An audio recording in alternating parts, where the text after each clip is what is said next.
verdadeiros, tão lindos, amores que atravessam o tempo, a história, amores que se revestem de pompa e glória, mas nunca houve nem haverá amor assim tão singular, amor tão indescritível que nenhum artista conseguiu pintar, pois foi amor escrito com sangue, amor já concebido na dor do abandono.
ressuscitou e hoje vive.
Ressuscitou e hoje vive. Se entregou em meu lugar, me amou sem eu merecer, restaurou o que um dia quebrei, mas ressuscitou e hoje vive. Mas ressuscitou e hoje vive.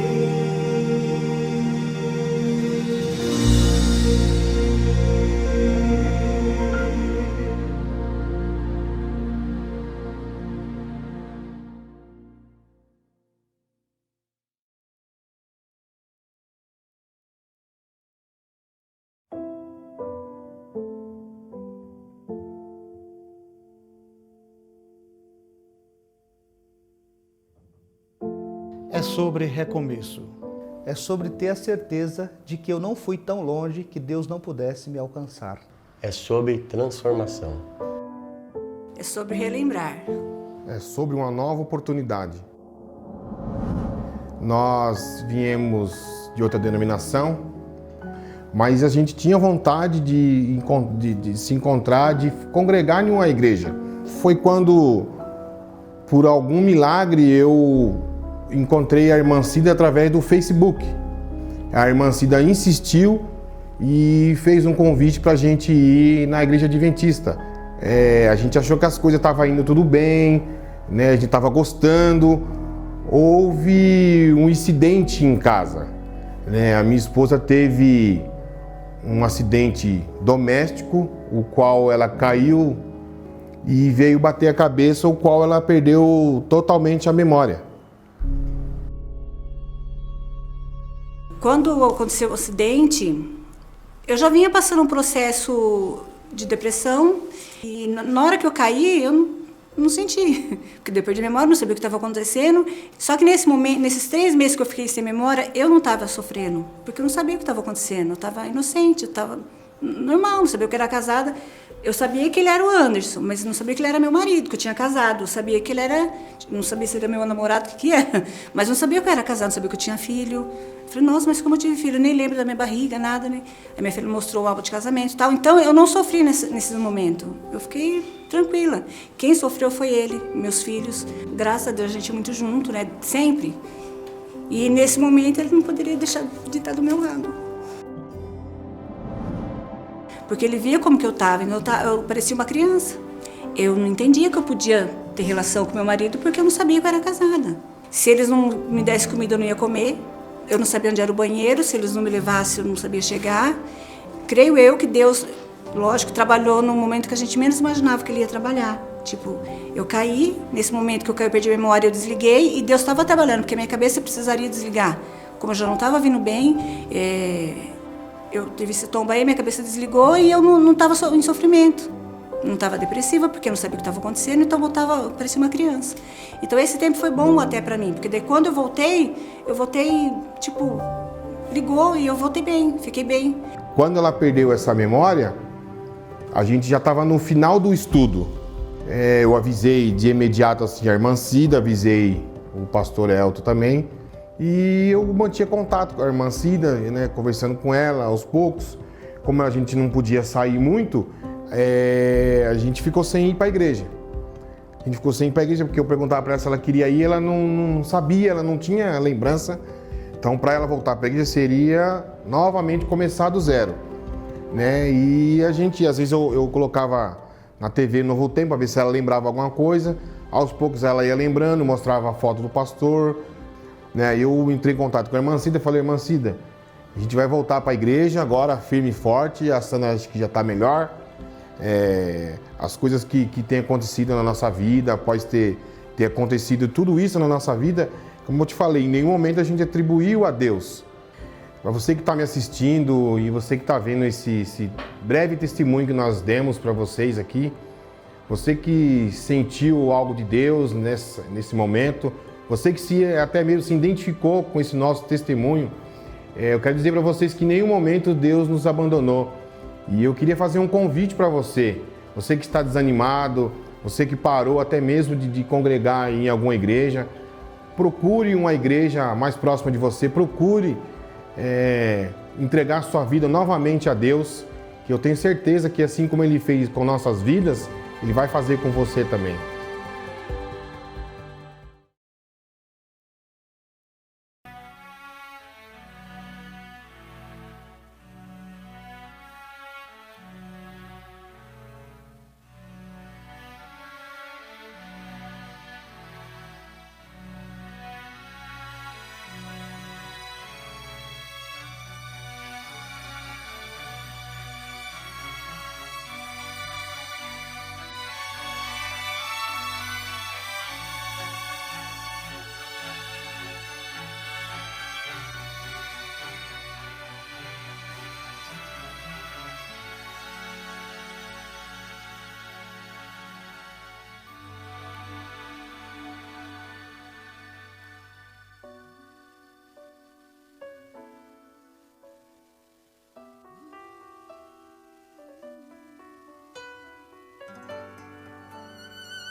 Foi alto o preço que pagou por me amar, sua vida entregou, tomou para si o meu pecado, a minha dor, foi ferido por minhas transgressões, sem merecer. O sangue derramado lá na cruz foi carmesim, foi por mim, nem ouro de Ofir e nem rubi podem comprar esse amor, imenso amor, perfeito amor, puro amor.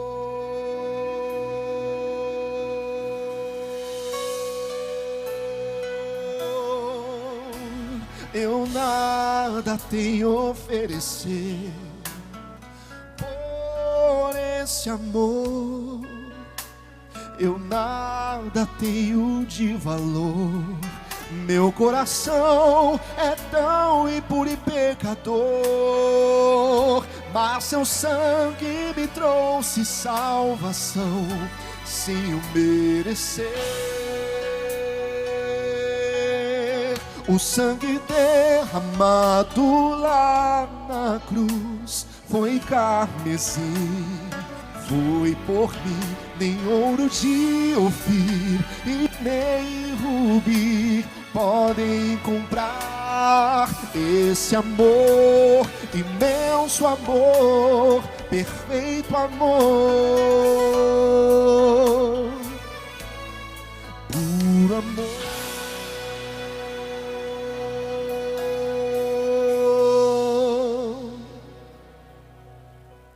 Em teu amor achei perdão, achei a paz e a redenção, a minha culpa pagou, quando lá na cruz por mim seu sangue derramou.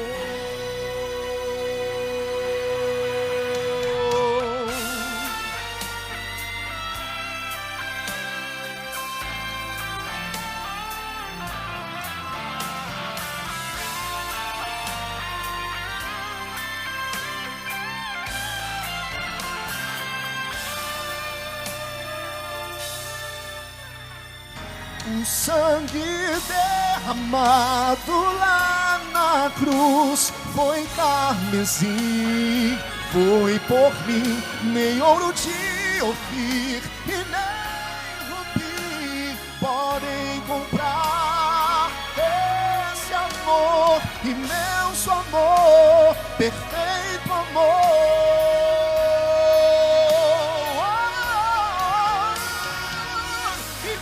Amor, perfeito amor,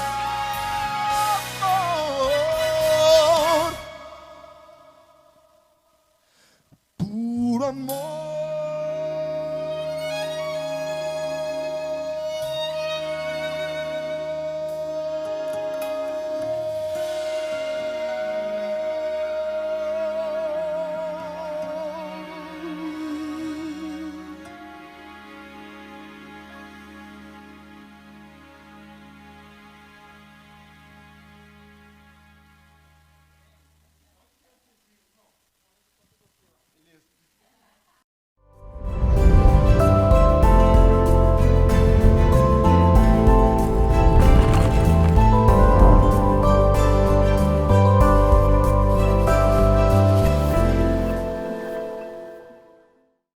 Olá, tudo bem, meu amigo? Tudo bem, minha amiga?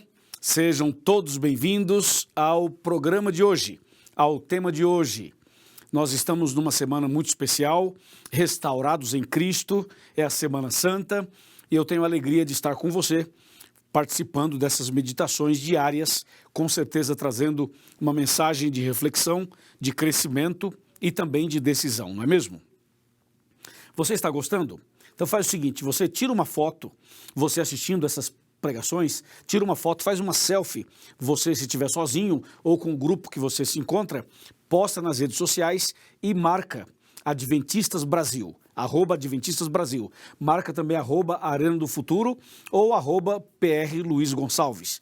Coloca as fotos, divulga, fala o que está acontecendo, conta da sua decisão e partilha conosco desse momento precioso para você e com certeza para todos nós também. Hoje nós vamos falar de um tema muito importante. É o tema que mexe muito com o meu coração. O título é O Túmulo Está Vazio. Esse é o título da mensagem de hoje. E eu convido você a uma oração antes de abrir a Bíblia. Oremos. Senhor, nosso Deus e nosso Pai, muito obrigado por estarmos mais uma vez aqui para essa meditação bíblica. Senhor, que o Espírito Santo nos ilumine, nos abençoe e que essa mensagem possa encontrar um espaço suficiente, maravilhoso, no coração de cada pessoa. Eu entrego essa mulher, este homem, este jovem, esta criança, esse adolescente nas tuas mãos. Abençoe esta casa, esta família, em nome de Jesus. Amém. Amém. Que maravilha. É o momento em que nós vamos abrir a palavra de Deus. E eu convido você então a pegar a sua Bíblia e abri-la em João capítulo 20, a partir do versículo 1. E eu vou citando os versos e a gente vai lendo, tá bom? Diz assim: no primeiro dia da semana, Maria Madalena foi ao sepulcro de madrugada, sendo ainda escuro, e viu que a pedra estava removida. Então correu e foi ter com Simão Pedro e com o outro discípulo a quem Jesus amava, que seria João. E disse-lhes: tiraram do sepulcro o Senhor, e não sabemos onde puseram. Saiu, pois, Pedro e o outro discípulo e foram ao sepulcro. Agora vamos pular para o verso 11, que diz assim: Maria, entretanto, permanecia junto à entrada do túmulo, chorando. Enquanto chorava, abaixou-se e olhou para dentro do túmulo, e viu 2 anjos vestidos de branco, sentados onde o corpo de Jesus fora posto, um à cabeceira e o outro aos pés. Então eles lhe perguntaram: mulher, por que choras? E ela lhes respondeu: porque levaram o Senhor e não sei onde o puseram. E tendo dito isto, voltou-se para trás e viu Jesus em pé, mas não reconheceu que era Jesus. Agora verso 15. Perguntou-lhe Jesus: mulher, por que choras? A quem procuras? Ela, supondo ser o jardineiro, respondeu: Senhor, se tu o tiraste, dize-me onde o puseste e eu o levarei. Verso 16. Disse-lhe Jesus: Maria. Ela, voltando-se, lhe disse em hebraico: Raboni, que quer dizer mestre. Verso 17. Recomendou-lhe Jesus: não me detenhas, porque ainda não subi para o meu Pai, mas vai ter com os meus irmãos e dize-lhes, subo para o meu Pai e vosso Pai, para o meu Deus e o vosso Deus. Então saiu Maria Madalena, anunciando aos discípulos, dizendo: vi o Senhor, e contava o que ele lhes dissera estas coisas. Uau! Deus seja louvado, aleluia, glória a Deus por essa história impressionante, não é mesmo? Meu amigo e minha amiga, veja, eu já estive em Israel 2 vezes, já estive nesse túmulo 2 vezes, e eu vou contar para vocês com base na Bíblia e com base na minha experiência estando lá em Israel. Mas antes de eu falar do túmulo vazio e contar detalhes sobre esse assunto, eu quero que você preste muita atenção numa coisa. Eu vou lhe fazer uma pergunta. A pergunta é a seguinte: você acha que o diabo queria que Jesus morresse? Sim ou não? Bom, essa é uma pergunta bastante curiosa, porque é fácil falar assim, claro que sim, ou é fácil dizer, não, ele não queria que Jesus morresse. Analisemos rapidamente esse detalhe. Quando Jesus era uma criança recém-nascida aqui na terra, então o diabo usou Herodes para matar as crianças 2 anos para baixo. Está lembrado? Naquela ocasião, o diabo queria que Jesus morresse, quando Jesus ainda era uma criança. Mas depois Jesus cresceu e Jesus foi batizado no Rio Jordão por João Batista. E ali começou o seu ministério. Após o início do seu ministério, através do batismo, o diabo já não queria mais que Jesus morresse. Porque a hora que Jesus morresse, o diabo seria derrotado e nós seríamos salvos. Então, se você observar na Bíblia, após o batismo de Cristo, você vai perceber o diabo todas as vezes tentando levar Jesus ao pecado. Por isso que logo após o batismo, lá no deserto, Jesus fez 40 dias de jejum e oração e no final apareceu o tentador e ele fez 3 tentações. A ideia do inimigo era que Jesus pecasse. Se Jesus pecasse, pronto, o inimigo seria vitorioso e Jesus seria derrotado. Ele lutou, fez de tudo para Jesus não morrer na cruz. Usou Pedro, usou pessoas, usou situações, ou seja, lutou até o final.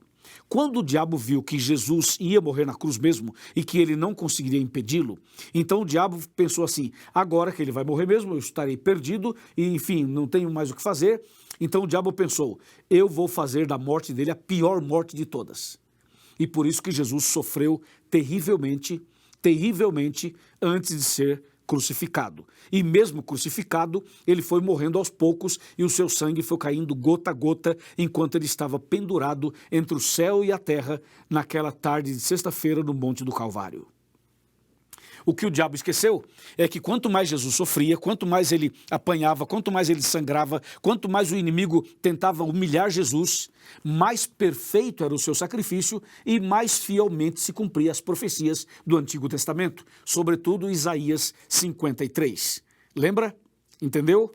Então, o sacrifício de Cristo, apesar de todo o sofrimento, tudo que ele passou, foi exatamente como tinha que ser, como estava profetizado, para salvar você e eu.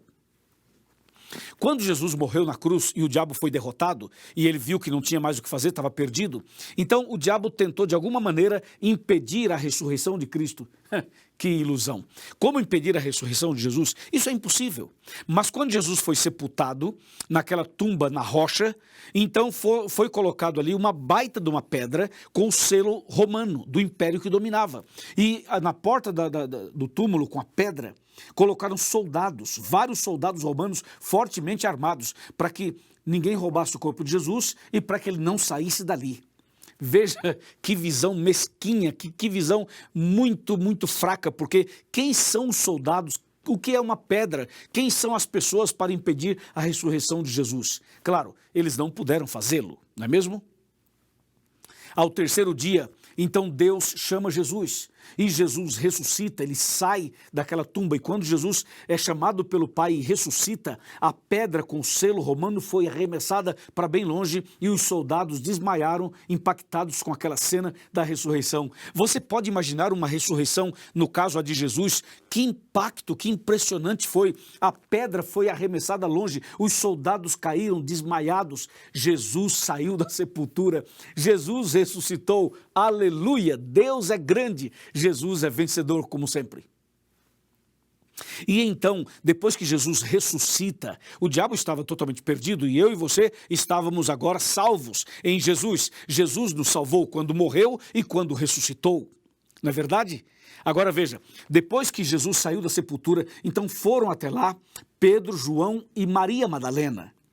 Então Pedro e João chegaram, olharam, viram o túmulo vazio, um olhou, o outro observou, o outro olhou lá dentro, enfim, mas a Maria Madalena chegou, ficou por ali, os dois saíram, ela ficou sozinha, ela não queria sair dali sem saber detalhes. A Maria permaneceu ali, a Maria Madalena.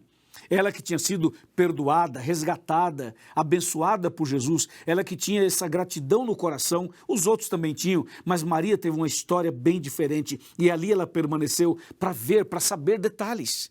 De repente ela olha e vê dois anjos lá dentro. E os anjos dizem assim, ele não está aqui, ele ressuscitou.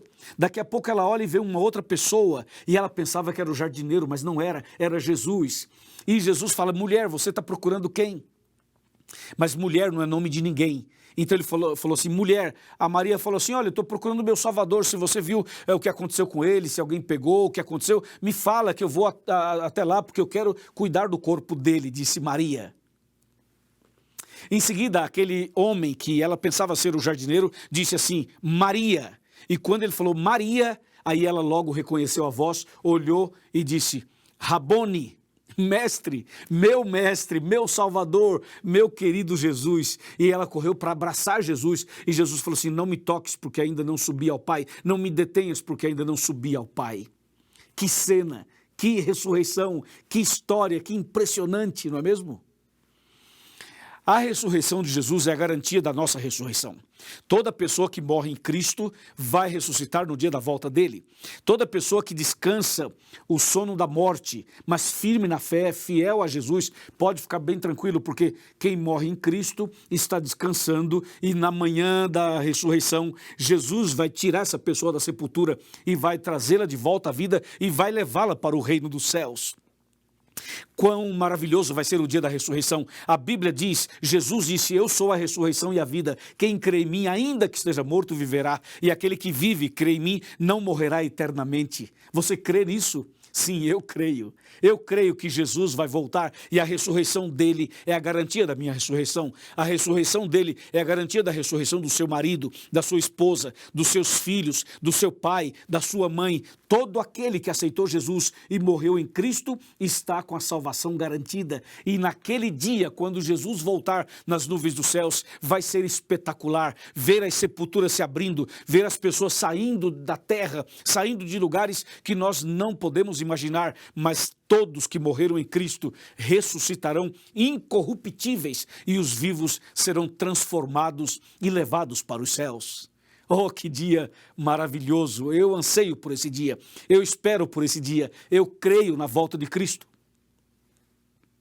Mas você não pode crer na volta de Cristo sem crer na primeira vinda dele, sem crer na sua morte, na sua ressurreição. Eu creio também na ressurreição de Jesus e eu tenho certeza que você também crê. Sabe, eu estive lá no túmulo de Jesus.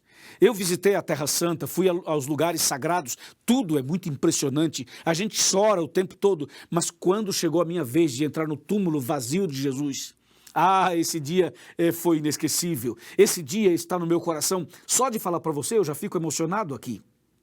Eu me lembro que eu estava na fila, porque sempre tem uma fila para ir lá visitar o túmulo de Jesus. E eu estava na fila e chegou minha vez de entrar. E quando chegou minha vez, eu fico assim numa rocha, né?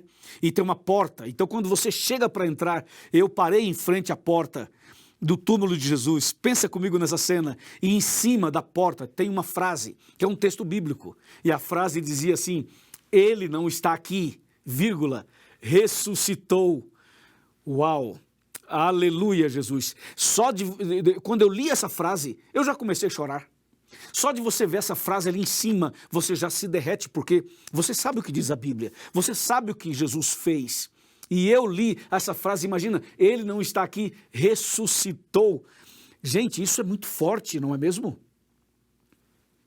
Eu entrei na sepultura já chorando, e quando entrei, realmente o túmulo está vazio, que é o título da mensagem de hoje, o túmulo está vazio. Eu entrei lá, eu sou testemunha ocular de que o túmulo está vazio, de que Jesus não está ali, que Jesus ressuscitou, Jesus vive, Jesus está vivo, Jesus intercede por nós. Eu entrei chorando, sentei no chão da sepultura.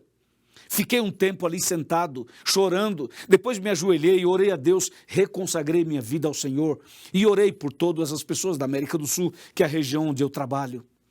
Que momento precioso. Então eu saí dali, parece assim, renovado, entende? Com a minha vida espiritual renovada.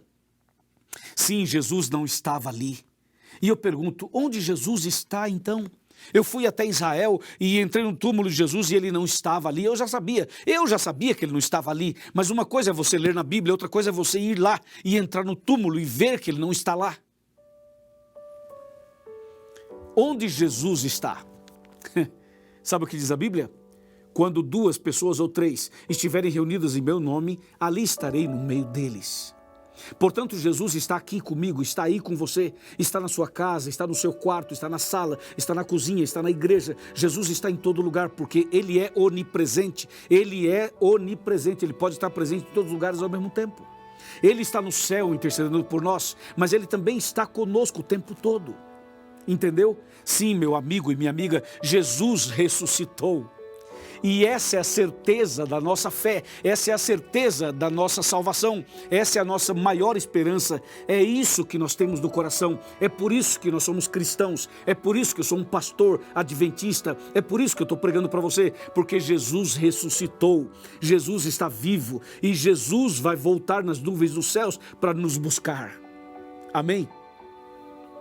Sim, hoje eu quero convidar você a abrir seu coração, entregar sua vida para Jesus, para esse Jesus vitorioso. Ele venceu lá no céu quando começou o conflito, ele venceu no Éden, quando o diabo tentou Adão e Eva, ele venceu no deserto, ele venceu durante todo o Velho Testamento, ele venceu quando nasceu da Virgem Maria, ele venceu durante toda a sua vida aqui na terra, ele venceu no batismo, venceu na tentação no deserto, venceu cada tentação do inimigo, ele venceu no Getsêmani, ele venceu na hora que estava diante de Pôncio Pilatos, ele venceu quando carregava a cruz, ele venceu quando sangrava, ele venceu quando colocaram uma coroa de espinhos na cabeça dele, ele venceu quando bateram nele, ele venceu quando caiu sob o peso da cruz e quando levantou, ele venceu quando foi pregado no madeiro, ele venceu quando foi exposto ao ridículo, pendurado entre os céus e a terra, sangrando e gritando, Eli, Eli, lema sabachthani.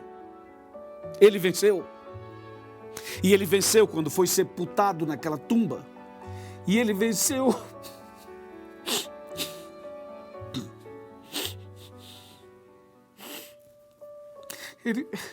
Ele venceu quando saiu daquela sepultura.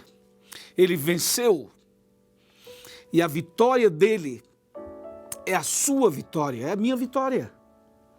Ele venceu quando foi sepultado. Ele venceu quando saiu da sepultura, entende? Sim, Jesus venceu o tempo todo. E a vitória dele é a sua e a minha vitória. Por isso, eu estou com a Bíblia aberta para lhe mostrar que esse Jesus que venceu é o mesmo Jesus que vai voltar. É o mesmo Jesus que vai dar a vitória para você. Então, abra o seu coração, entrega a sua vida para Ele, nasça de novo, comece uma vida nova, volta para Jesus, volta para os braços do Pai, volte para a igreja, se batize, nasça outra vez, amém?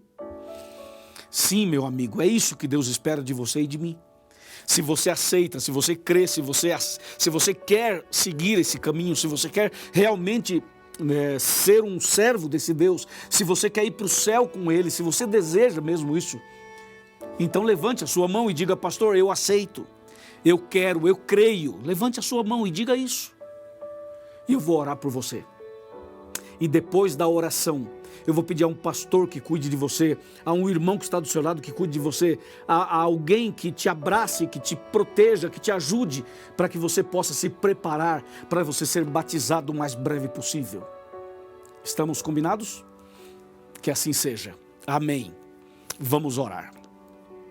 Senhor nosso Deus, obrigado por essa mensagem de que o túmulo está vazio. O Senhor ressuscitou, o Senhor está vivo e o Senhor em breve voltará. Nesse momento, eu e essa pessoa que está aqui, estamos decididos a te servir e andar nos teus caminhos. Cuida de cada um de nós e leva-nos para o céu quando o Senhor voltar. Em nome de Jesus. Amém.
tua dor, ouço o teu clamor.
Eu sou teu Deus, de maneira nenhuma vou te abandonar.